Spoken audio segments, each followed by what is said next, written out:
ನೀವು company internet ಅನ್ನ access ಮಾಡಿ ಕೋಟಿ ಕೋಟಿ ವಂಚನೆ ಮಾಡಿರುವಂತಹ ಪ್ರಕರಣ ಬೆಳಕಿಗೆ ಬಂದಿದೆ.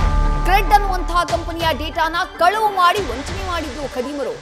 ಡೇಟಾ ಕಳುವು ಮಾಡಿ ಒಂದಲ್ಲ ಎರಡಲ್ಲ ಬರೋಬ್ಬರಿ 12 ಕೋಟಿ 51 ಲಕ್ಷ ರೂಪಾಯಿ ವಂಚನೆ ಮಾಡಿದ್ದಾರೆ. ಪೊಲೀಸರಿಂದ ಸದ್ಯ ಈ ಕೇಸ್ಗೆ ಸಂಬಂಧಪಟ್ಟ ಹಾಗೆ ಬ್ಯಾಂಕ್ ಮ್ಯಾನೇಜರ್ ಸೇರಿ 4ರನ್ನ ಅರೆಸ್ಟ್ ಮಾಡಲಾಗಿದೆ. ಕಂಪನಿ ಡೈರೆಕ್ಟರ್ ನರಸಿಂಹ ಶಾಸ್ತ್ರಿ ಕೊಟ್ಟಂತಹ ದೂರಿನ ಅನ್ವಯ 4 ಆರೋಪಿಗಳು ಅರೆಸ್ಟ್ ಆಗಿದ್ದಾರೆ. ಪೊಲೀಸರ ತನಿಖೆಯ ಸಂದರ್ಭದಲ್ಲಿ ಅಷ್ಟೂ ಆರೋಪಿಗಳು ತಮ್ಮ ತಪ್ಪನ್ನ ಒಪ್ಪಿಕೊಂಡಿದ್ದಾರೆ ಅನ್ನುವಂತ ಮಾಹಿತಿ ಇದೆ. ಸದ್ಯ ಆರೋಪಿಗಳಿಂದ 1 ಕೋಟಿ 83 ಲಕ್ಷ ರೂಪಾಯಿ ಹಣವನ್ನ ವಶಕ್ಕೆ ಪಡೆಯುವಂತಹ ಕೆಲಸವನ್ನ ಪೊಲೀಸರು ಮಾಡಿದ್ದಾರೆ. ಕ್ರೆಡ್ ಅನ್ನುವಂತಹ ಕಂಪನಿಯ ಡೇಟಾನ ಕಳುವು ಮಾಡಿ ಬರೋಬ್ಬರಿ 12 ಕೋಟಿ 51 ಲಕ್ಷ ರೂಪಾಯಿ ವಂಚನೆ ಮಾಡಿರುವಂತಹ ಪ್ರಕರಣ ಆಯಿತು. ಈ ಪ್ರಕರಣಕ್ಕೆ ಸಂಬಂಧಪಟ್ಟ ಹಾಗೆ ಡೈರೆಕ್ಟರ್ ನರಸಿಂಹ ಶಾಸ್ತ್ರಿ ಅವರು ದೂರನ್ನ ಕೊಡ್ತಾರೆ. ಆ ದೂರಿನ ಆಧಾರದ ಮೇಲೆ ಆರೋಪಿಗಳ ಬಂಧನ ಆಗಿದೆ. ಆರೋಪಿಗಳಿಂದ ವಶಪಡಿಸಿಕೊಂಡಿರುವಂತಹ 1 ಕೋಟಿ 83 ಲಕ್ಷ ರೂಪಾಯಿ ನಗದನ್ನ ಸದ್ಯ ಫೋಟೋನ ಗಮನಿಸ್ತಾ ಇದ್ದೀರಿ.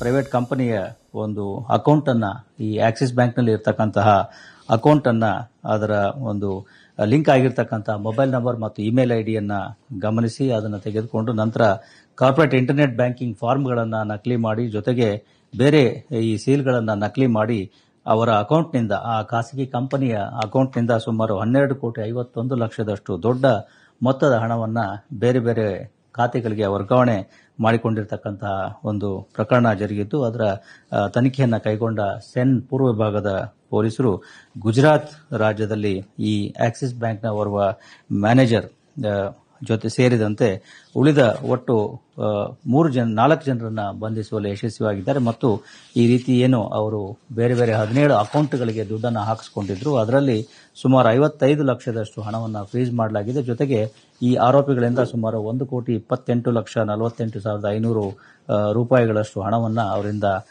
ರಿಕವರಿ ಕೂಡ ಮಾಡಲಾಗಿದೆ. ಇದರಲ್ಲಿ ಇನ್ನೂ ಕೆಲವು ಆರೋಪಿಗಳು ಇರ್ತಕ್ಕಂಥದ್ದು ಕಂಡು ಬಂದಿದ್ದು, ಅವರನ್ನ ಪತ್ತೆ ಹಚ್ಚಲಿಕ್ಕೆ ಕೂಡ ಪೊಲೀಸರು ಪ್ರಯತ್ನಗಳನ್ನು ಮಾಡ್ತಾ ಇದ್ದಾರೆ. ಮತ್ತಷ್ಟು ಡೀಟೇಲ್ಸ್ ನಮ್ಮ ಪ್ರತಿನಿಧಿ ಪ್ರಜ್ವಲ್ ನೀಡ್ತಾ ಹೋಗ್ತಾರೆ. ಪ್ರಜ್ವಲ್, 12 ಕೋಟಿಯ ವಂಚನೆ, ಇವರು ಡೇಟಾನ ಕಳುವು ಮಾಡುವುದಕ್ಕೆ ಬಳಸಿದಂತಹ ವಿಧಾನ ಏನು? ಇವರನ್ನ ಕೆಡ್ಡಾಗಿ ಕೆಡುವುದಕ್ಕೆ ಪೊಲೀಸರು ಯಾವ ರೀತಿ ಸಕ್ಸಸ್ ಆದ್ರು ಅಂತ ಹೇಳಿ. ವಿದ್ಯಶ್ರೀ ಒಂದು ಕಂಪನಿ ಅಕೌಂಟ್ ಅನ್ನ ಹ್ಯಾಕ್ ಮಾಡಿ ಸುಮಾರು 12 ಕೋಟಿ ವಂಚನೆ ಮಾಡಿದಂತಹ ಪ್ರಕರಣಕ್ಕೆ ಸಂಬಂಧಪಟ್ಟಂತೆ ಈಗಾಗಲೇ ಆರೋಪಿಗಳನ್ನ ಪೂರ್ವ ವಿಭಾಗದ ಸೈಬರ್ ಕ್ರೈಮ್ ಪೊಲೀಸರು ಕೂಡ ಬಂಧಿಸಿರುವಂತದ್ದು.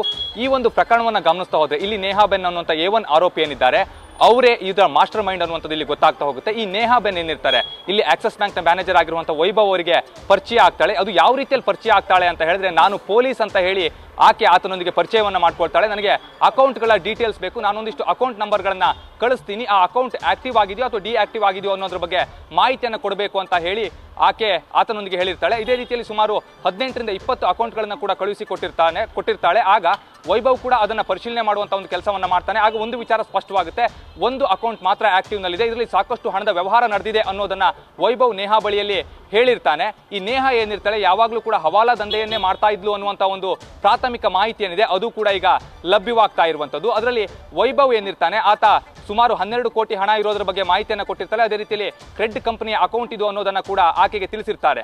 ಆಗ ನೇಹಾ ಒಂದು ಮಾತನ್ನ ಕೇಳ್ತಾಳೆ, ಈ ಇಲ್ಲಿದ್ದಂಥ ಅಕೌಂಟಿನ ಹಣವನ್ನು ನಾವು ಪಡಿಲಿಕ್ಕೆ ಸಾಧ್ಯವಾಗುತ್ತಾ ಅನ್ನುವಂಥ ಒಂದು ಪ್ರಶ್ನೆಯನ್ನ ಕೇಳಿದಂಥ ಸಂದರ್ಭದಲ್ಲಿ ವೈಭವ್ ಮಾಡಬಹುದು, ಆದರೆ ಅದನ್ನ ನಕಲಿ ಮಾಡಬೇಕಾಗುತ್ತೆ, ಆ ಕಂಪನಿ ಲೆಟರ್ ಹೆಡ್ ಆಗಿರ್ಬೋದು, ಅದೇ ರೀತಿಯಲ್ಲಿ ಅದರ ಒಂದು ಯೂಸರ್ ಐಡಿ ಮತ್ತೆ ಪಾಸ್ವರ್ಡ್ ಅನ್ನು ಕೂಡ ನಾವು ನಕಲಿ ಮಾಡಿದಂಥ ಸಂದರ್ಭದಲ್ಲಿ ಇದನ್ನ ನಾವು ಈಸಿಯಾಗಿ ಹಣವನ್ನ ತೆಗೆದುಕೊಳ್ಳಬಹುದು, ಬೇರೆ ಬ್ಯಾಂಕು ಕೂಡ ವರ್ಗಾವಣೆ ಮಾಡಬಹುದು ಅನ್ನುವಂಥ ಒಂದು ಐಡಿಯಾವನ್ನ ಕೂಡ ಕೊಟ್ಟಿರ್ತಾನೆ. ಅದೇ ರೀತಿಯಲ್ಲಿ ನೇಹಾ ಹಾಗಾದ್ರೆ ಆ ಕೆಲಸವನ್ನ ಮಾಡೋಣ ಅಂತ ಹೇಳಿ ಆ ಒಂದು ನಕಲಿಯ ಯೂಸರ್ ಐಡಿ ಏನಿರುತ್ತೆ ಅದನ್ನ ಕೂಡ ಕ್ರಿಯೇಟ್ ಮಾಡಿರ್ತಾರೆ. ಹಾಗೆ ಪಾಸ್ವರ್ಡ್ ಅನ್ನ ಕೂಡ ಕ್ರಿಯೇಟ್ ಮಾಡಿ ಆ ಒಂದು ಖಾತೆಯಿಂದ ಬೇರೆ ಬ್ಯಾಂಕ್ಗಳಿಗೆ ಹಣವನ್ನ ಟ್ರಾನ್ಸ್ಫರ್ ಮಾಡುವಂತ ಒಂದು ಕೆಲಸವನ್ನ ಮಾಡ್ತಾರೆ. ವೈಭವ್ ಏನಿರ್ತಾನೆ ಈತ ಸುಮಾರು 4 ಅಕೌಂಟ್ಗಳಿಗೆ ಈ ಒಂದು ಹಣವನ್ನ ಟ್ರಾನ್ಸ್ಫರ್ ಮಾಡ್ತಾನೆ, ಸುಮಾರು 4 ಕೋಟಿ ಹಣವನ್ನ ಟ್ರಾನ್ಸ್ಫರ್ ಮಾಡಿರ್ತಾನೆ. ಇನ್ನು ನೇಹಾ ಏನಿರ್ತಾಳೆ ಇನ್ನುಳಿದಂತ 8 ಕೋಟಿ ಹಣವನ್ನ ಬೇರೆ ರಾಜ್ಯಕ್ಕೆ ಹೋಗಿ ಟ್ರಾನ್ಸ್ಫರ್ ಅನ್ನ ಮಾಡ್ತಾಳೆ.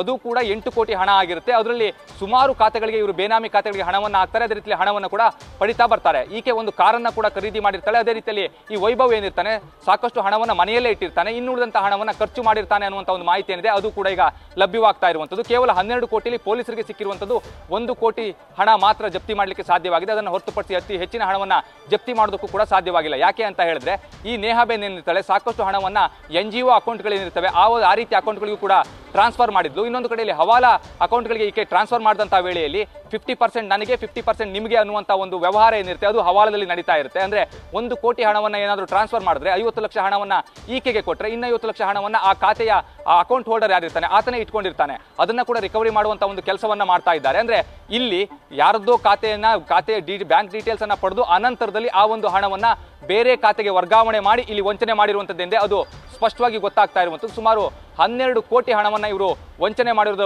ಮಾಡಿರುವುದಾಗಿ ಇಲ್ಲಿ ದೂರನ್ನು ಕೂಡ ಕೊಟ್ಟಿರ್ತಾರೆ. ಆ ಒಂದು ದೂರನ್ನು ಆಧರಿಸಿ ಪೊಲೀಸರು ಈಗ ಆರೋಪಿಗಳನ್ನ ಬಂಧಿಸಿರುವಂಥದ್ದು. ವಿಜಯಶ್ರೀ, ಥ್ಯಾಂಕ್ ಯು ಪ್ರಜ್ವಲ್ ತಮ್ಮೆಲ್ಲ ಡೀಟೇಲ್ಸ್ಗೆ. ನ್ಯೂಸ್ ಫಸ್ಟ್ ನಿರ್ಭೀತಿಯಿಂದ ನಿಮ್ಮ ಪರವಾಗಿ.